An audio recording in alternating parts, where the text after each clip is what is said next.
diam dan memelihara lidah. An Abi Hurairah radhiyallahu anhu anna Rasulullah sallallahu alaihi wasallam qala man kana yu'minu billahi wal yawmil akhir falyakul khairan aw liyasmut wa man kana yu'minu billahi wal yawmil akhir falyukrim jarah wa man kana yu'minu billahi wal yawmil akhir falyukrim dhaifah. Dari Abu Hurairah bahwa Rasulullah bersabda, barang siapa beriman kepada Allah dan hari akhir, maka hendaklah ia mengucapkan yang baik atau diam. Barang siapa beriman kepada Allah dan hari akhir, maka hendaklah ia menghormati tetangganya. Dan barang siapa beriman kepada Allah dan hari akhir, maka hendaklah ia menghormati tamunya. Hadis riwayat muttafaqun alaih. Allah berfirman, dan janganlah kamu mengikuti apa yang kamu tidak mempunyai pengetahuan tentangnya. Sesungguhnya pendengaran, penglihatan, dan hati, semua itu akan diminta pertanggungjawabannya. Al-Isra 36. Dalam ayat lain disebutkan, tiada suatu ucapan pun yang diucapkan melainkan ada di dekatnya malaikat pengawas yang selalu hadir. Qaf 18. Sabda Nabi, barang siapa beriman kepada Allah dan hari akhir,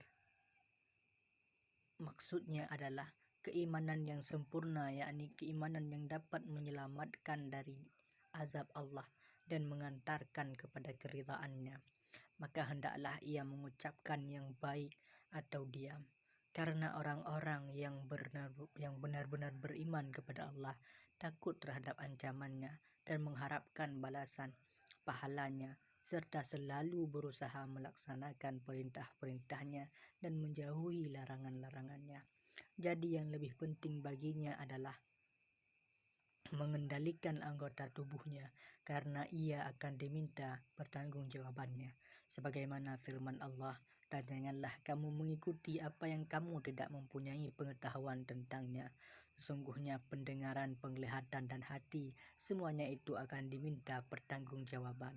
Al-Isra 36. Dalam ayat lain disebutkan, tiada suatu ucapan pun yang diucapkan melainkan ada di dekatnya malaikat pengawas yang selalu hadir. Qaf 18. Sementara sungguh bencana lisan sangat banyak. Mengenai makna hadis, sebagian ulama mengatakan apabila seseorang ingin berbicara, lalu jika diperkirakan bahwa yang akan dibicarakannya itu bisa mendatangkan pahala baginya, maka hendaklah ia mengucapkannya. Tetapi jika tidak, maka hendaklah menahan perkataannya, baik itu haram, makruh, maupun mubah. Karena perkataan yang mubah diperintahkan untuk ditinggalkan dan disukai untuk ditahan. Jika dikhawatirkan bisa menjurus kepada yang haram atau yang makruh, dan pada kenyataannya hal ini sering terjadi. Allah telah mengingatkan, tiada suatu ucapan pun yang diucapkan melainkan ada dekatnya malaikat pengawas yang selalu hadir. Qaf 18. An-Nawawi berkata, hadis ini jelas menyatakan bahwa hendaknya tidak berbicara kecuali jika pembicaraan itu baik, yakni perkataan yang jelas maslahatnya. Jika maslahatnya diragukan, maka hendaknya tidak dibicarakan. Dalam sabda Nabi di atas disebutkan, maka hendaklah ia menghormati tetangganya, maka hendaklah ia menghormati tamunya. Ini menyatakan tentang hak tetangga dan tamu untuk mendapat perlakuan baik. Seorang yang berakal hendaknya membiasakan diam kecuali jika dibutuhkan untuk berbicara. Banyak orang yang menyesal karena berbicara, namun sedikit orang yang menyesal karena diam. Manusia yang paling lama penderitaannya dan paling sengsara adalah yang disiksa akibat kesalahan lisan dan dukungan hatinya. Ada 10 karakter hati yang seharusnya diketahui oleh orang yang berakal, lalu masing-masing ditempatkan pada posisinya.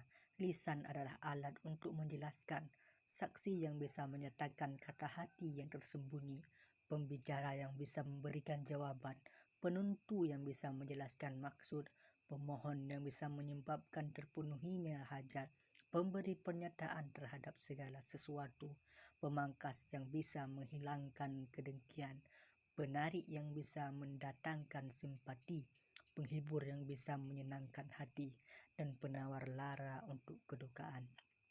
Sementara itu, diam berarti selamat. Barang siapa diam, maka dia selamat.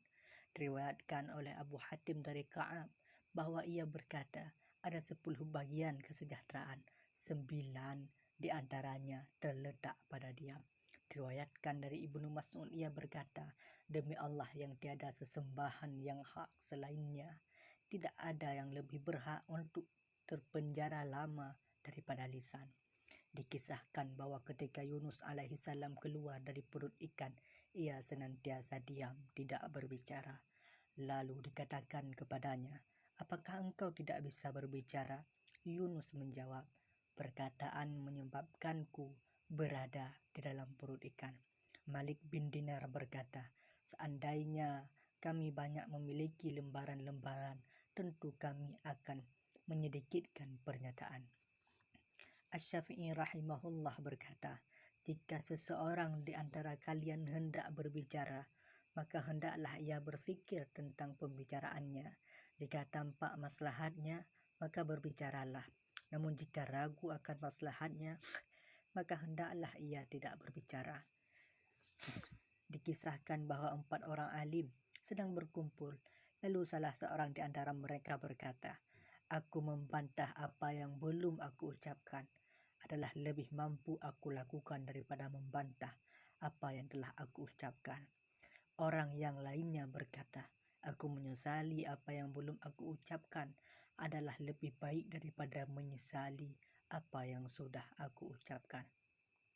Orang yang ketiga berkata, jika aku telah mengucapkan perkataan, maka perkataan itu menguasaiku. Tapi jika aku belum mengucapkannya, maka akulah yang menguasainya.